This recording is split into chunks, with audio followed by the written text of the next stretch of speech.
You ask Tiger to solve. This deals with linear equations with one unknown. The final result is x equals -1. Let's solve it step by step. Simplify the expression. Group like terms.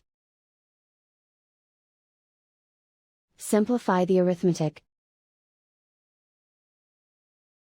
Group all constants on the right side of the equation. Subtract 9 from both sides. Simplify the arithmetic.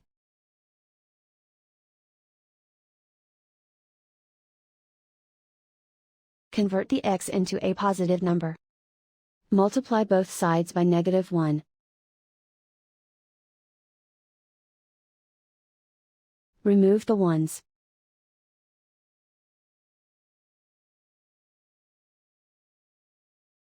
And so the final result is x equals -1.